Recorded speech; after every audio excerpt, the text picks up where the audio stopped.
Hi everyone, my name is Luis, and welcome to LuisOnChain.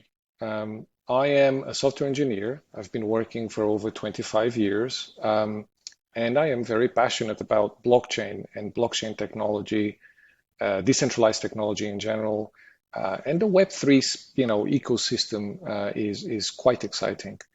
Um, of course, I could not talk about decentralized technologies without first talking about Bitcoin. Um, I'm a true Bitcoiner at heart. I was orange pilled a few years ago, and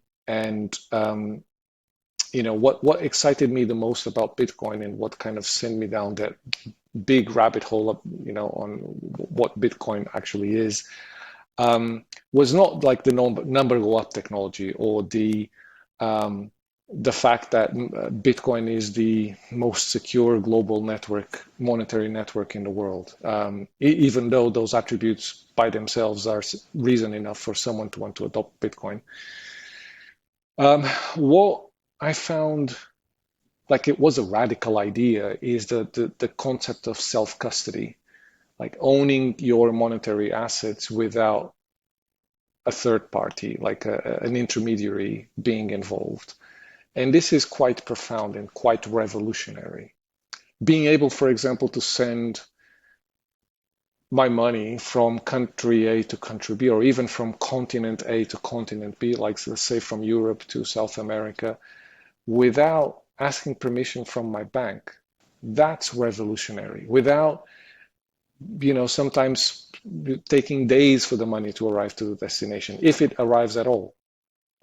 That is something that in Bitcoin could never happen. Bitcoin allows this exchange of value in a permissionless way, in a way that is secure, fast, and accessible to just about anyone in the world.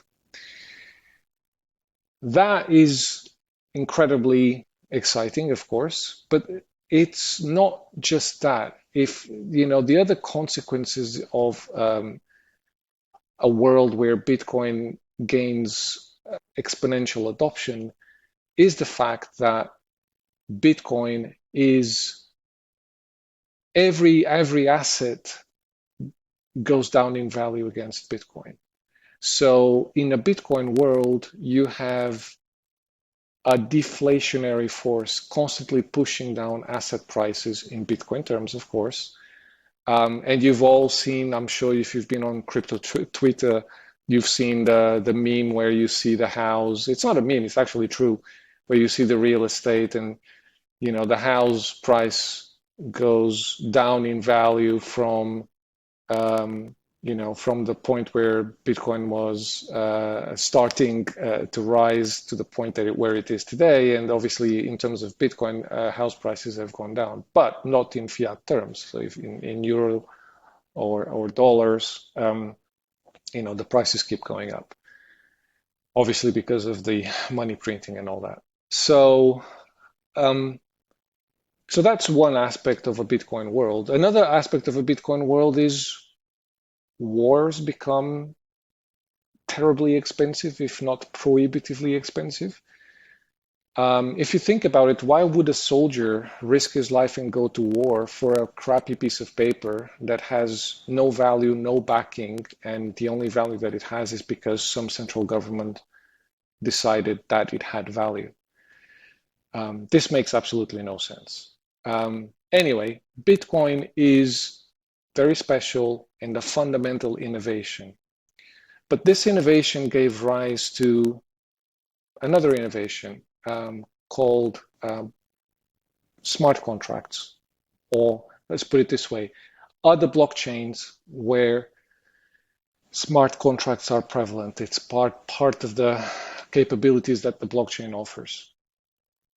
And I'm going to say, as soon as I find a block a Bitcoin layer 2 where I can build my decentralized applications, I'm all for it and I want to try it out, and um, I will definitely implement the demo app, the e-commerce platform that I've built and I will be sharing with you my journey on building that application in the upcoming episodes.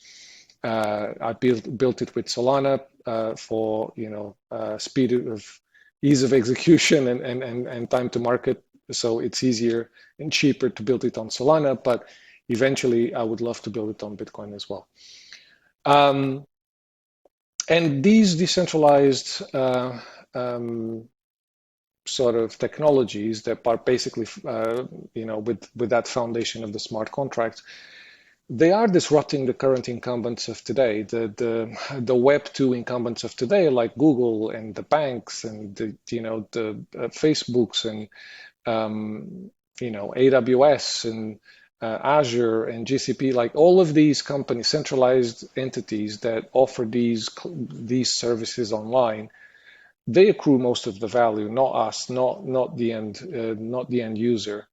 So just to give you a few examples, so decentralized technologies that are being used today are,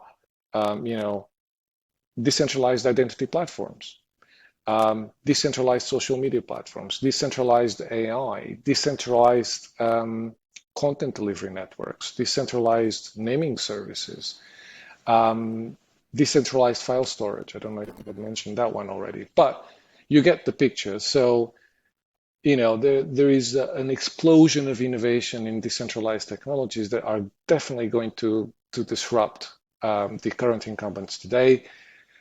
I'm very excited for decentralized identity. I'm very excited for decentralized social media. We've seen how X, for example, today is under heavy attack from central governments in the world.